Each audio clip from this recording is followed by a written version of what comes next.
आज हम डॉबेराइनर के त्रिक, न्यूलैंड के अष्टक सिद्धांत, मेंडलीव की आवर्त सारणी, आधुनिक आवर्त सारणी एवं आधुनिक आवर्त सारणी की प्रवृत्ति के बारे में जानेंगे।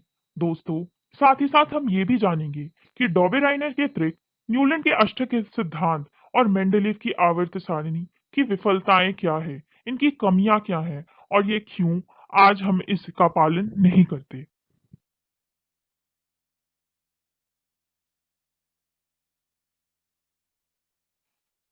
आज तक हमें 118 तत्वों की जानकारी है। तत्वों के वर्गीकरण का प्रारंभिक प्रयास है अव्यवस्थित को व्यवस्थित करना।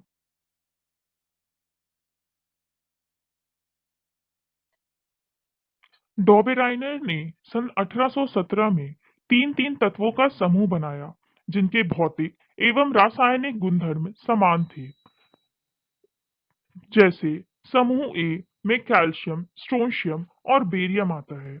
इस त्रिक के अनुसार तीन तत्वों को परमाणु द्रव्यमान के अनुसार आरोही क्रम में रखने से मध्य तत्व का द्रव्यमान अन्य दो तत्वों के द्रव्यमान के औसत के बराबर होता है। उदाहरण के तौर पे यदि हम क्लोरीन, ब्रोमीन और आयोडीन का समूह लें, तो क्लोरीन और आयोडीन के परमाणु द्रव्यमान का जो औसत है, वह ब्रोमीन के परमाणु द्रव्यमान के बराबर होगा। डॉबेराइनर के त्रिक की विफलता यही थी कि वह केवल तीन ही त्रिक ज्ञात कर पाए थे और इसके बाद खोजे गए तत्व डॉबेराइनर के त्रिक का पालन नहीं करते।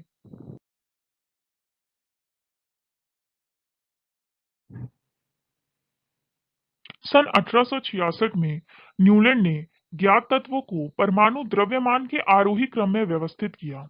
उन्होंने सबसे कम परमाणु द्रव्यमान वाले हाइड्रोजन से आरंभ किया तथा 56वें तत्व थोरियम परी से समाप्त किया। उन्होंने पाया कि प्रत्येक 8वें तत्व का गुणधर्म पहले तत्व के गुणधर्म के समान है। उन्होंने इसकी तुलना संगीत के अष्टक से की और इसलिए उसे अष्टक का सिद्धांत कहा। परंतु इस सिद्धांत की कुछ विफलताएं थी। यह सिद्धांत केवल कैल्शियम तक ही लागू होता था। उस समय केवल 56 तत्व ही विद्यमान थे और बाद में खोजे गए तत्व इसका पालन नहीं करते।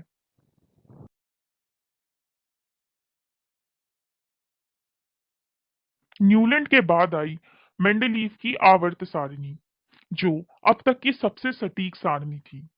दोस्तों, इस समय तक 63 तत्व ज्ञात थे और मेंडलीव ने इन तत्वों के परमाणु द्रव्यमान एवं उनके गुणधर्मों के बीच संबंधों का अध्ययन किया तथा उन्हें स्थापित किया। सारणी में ऊर्ध्व स्तंभ को ग्रुप या समूह कहते हैं तथा क्षैतिज पंक्तियों को पीरियड या आवर्त कहते हैं। मेंडलीव की आवर्त सारणी की उपलब्धियां थी कि उन्होंने कुछ रिक्त स्थानों को खाली छोड़ दिया था और उस रिक्त स्थान को अपनी कमियां बताने के बजाय उन्होंने कुछ ऐसे तत्वों का अनुमान लगाया जो आगे खोजे जाएंगे और इन रिक्त स्थानों की पूर्ति करेंगे। बाद में मेंडलीव की यह भविष्यवाणी सही साबित हुई। जैसे उन्होंने एका बोरोन की कल्पना की थी जिसे आज स्कैंडियम कहते हैं, एका एल्यूमिनियम जिसे गैलियम कहते हैं और एका सिलिकन जिसे जर्मेनियम कहते हैं। मेंडलीव की आवर्त सारणी में उस समय ज्ञात सभी 63 तत्वों को जगह मिल गई थी।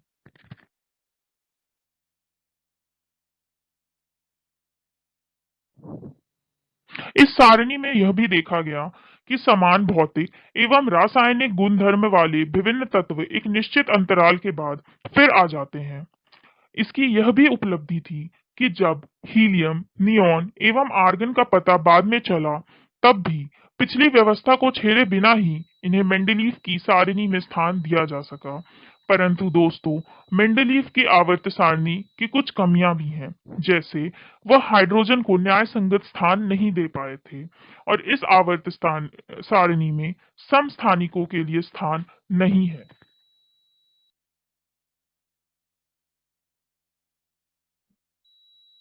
तो दोस्तों, हमने यह तो जान लिया कि पुराने सारे सिद्धांत विफल क्यों हुए या फिर उनकी सीमाएं क्या थी। तो आइए अब हम यह जानते हैं कि आधुनिक आवर्त सारणी क्या है और हम इसका पालन क्यों करते हैं, क्यों यह सबसे सटीक है। सन 1913 में हेनरी मोज़ले ने बताया कि तत्व के परमाणु द्रव्यमान की तुलना में उसका परमाणु संख्या अधिक आधारभूत गुणधर्म है। मोज़ले ने कहा था, तत्वों के गुणधर्म उनकी परमाणु संख्या का आवर्त फलन होते हैं। तो दोस्तों, अब जानते हैं कि परमाणु संख्या क्या होती है। परमाणु संख्या परमाणु के नाभिक यानी न्यूक्लियस में स्थित प्रोटॉनों की संख्या के बराबर होती है। आधुनिक आवर्त सारणी में 18 ऊर्ध्व स्तंभ है जिन्हें समूह कहा जाता है और 7 क्षैतिज पंक्तियां हैं जिन्हें आवर्त कहा जाता है।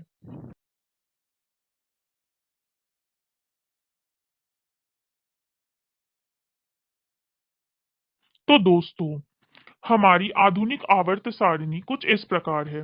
इस सारणी में यदि हम बाएं से दाएं की ओर जाएं, तो हम समान आवर्त की ओर बढ़ रहे हैं और यदि हम ऊपर से नीचे जाएं, तो हम समान समूह वाले तत्वों के दर्शन कर रहे हैं। इस सारणी में जो नीले रंग से दिखाए गए तत्व हैं, वह धातु यानी मेटल्स हैं। जो हरे रंग से दिखाए गए तत्व हैं, वह अर्धधातु यानी मेटलॉइड्स हैं। इनके गुणधर्म धातु एवं अधातु के मध्य होते हैं और जो बचे हुए तत्व हैं, उन्हें हम अधातु यानी नॉन मेटल्स कहते हैं। समूह बाहरी कोश के सर्वसम इलेक्ट्रॉनिक विन्यास को दर्शाता है। समूह में ऊपर से नीचे की ओर जाने पर कोशों की संख्या बढ़ जाती है। आवर्त में संयोजकता इलेक्ट्रॉनों की संख्या तो भिन्न भिन्न है, लेकिन कोशों की संख्या समान है।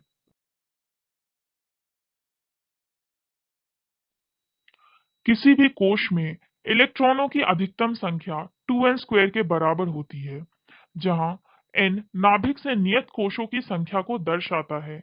जैसे K कोश जो प्रथम कोश है, इसमें अधिकतम 2 इलेक्ट्रॉन हो सकते हैं और इसलिए प्रथम आवर्त में 2 तत्व हैं।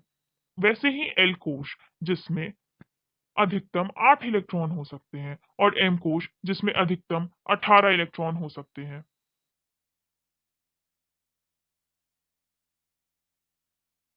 तो दोस्तों, आइए अब जानते हैं कि इलेक्ट्रॉनिक विन्यास कैसे लिखते हैं। विश्वास कीजिए दोस्तों, यह बहुत ही आसान है। यहाँ पर 1 से 20 तक के परमाणु संख्या वाले तत्व लिखे गए हैं।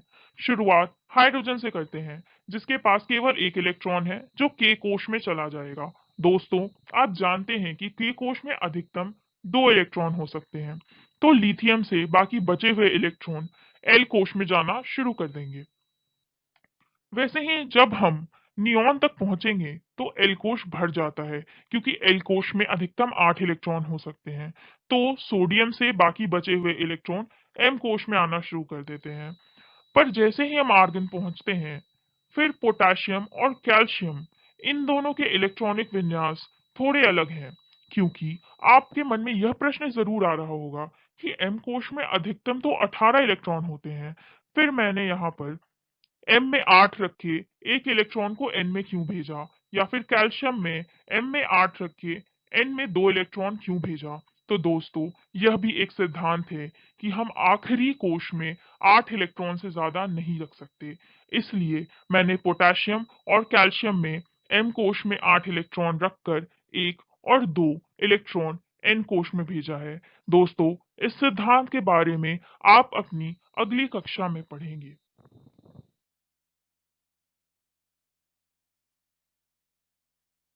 संयोजकता सबसे बाहरी कोश के इलेक्ट्रॉनों से निर्धारित होती है। पर यह संयोजकता है क्या?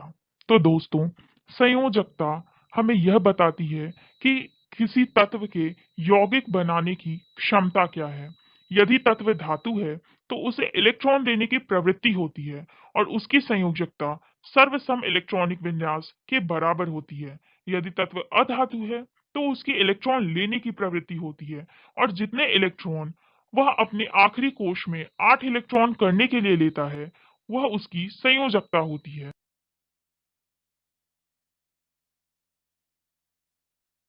तो दोस्तों, इस इलेक्ट्रॉनिक विन्यास के आधार पर आपको संयोजकता का अनुमान लग जाएगा। जैसे सोडियम, मैग्नीशियम और एल्यूमीनियम की प्रवृत्ति इलेक्ट्रॉन देने की है, क्योंकि वह धातु है, तो इसकी संयोजकता इसके सर्वसम इलेक्ट्रॉनिक विन्यास के बराबर होगी। जैसे सोडियम की संयोजकता 1, मैग्नीशियम की संयोजकता 2 और एल्यूमीनियम की संयोजकता 3 के बराबर है। वैसे ही क्लोरीन और सल्फर जो अधातु हैं, उनकी क्षमता इलेक्ट्रॉन लेने की है। तो वह 2 अगर सल्फर 2 इलेक्ट्रॉन लेता है, तो उसके आखिरी कोश में 8 इलेक्ट्रॉन आ जाएँगे। इसलिए इसकी संयोजकता 2 के बराबर होगी। क्लोरीन जिसके आखिरी कोश में 7 इलेक्ट्रॉन हैं, अगर वह 1 इलेक्ट्रॉन लेता है, तो उसके आखिरी कोश में 8 इलेक्ट्रॉन हो जाएँगे। तो इसकी संयोजकता 1 के बराबर होगी।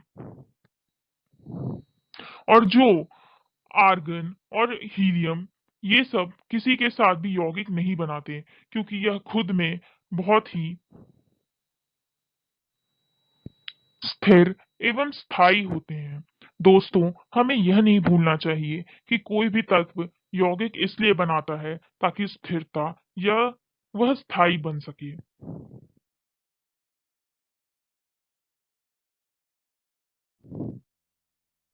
परमाणु साइज यह परमाणु की त्रिज्या को दर्शाता है।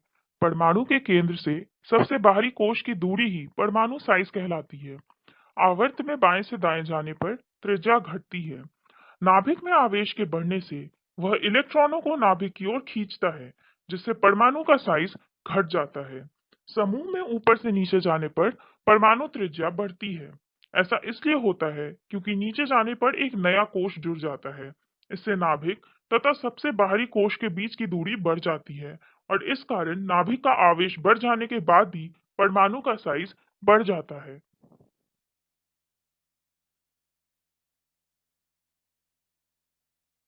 दोस्तों, जैसे ही हम आवर्त में बाएं से दाएं जाते हैं, तो पहले हमें धातु, फिर अर्धधातु और फिर अधातु के दर्शन होते हैं। जैसे यदि हम तीसरे आवर्त की बात करें, तो सोडियम, मैग्नीशियम और एल्यूमीनियम जो धातु हैं, सिलिकॉन जो अर्धधातु है और फास्फोरस, सल्फर, क्लोरीन और आर्गन जो अधातु हैं।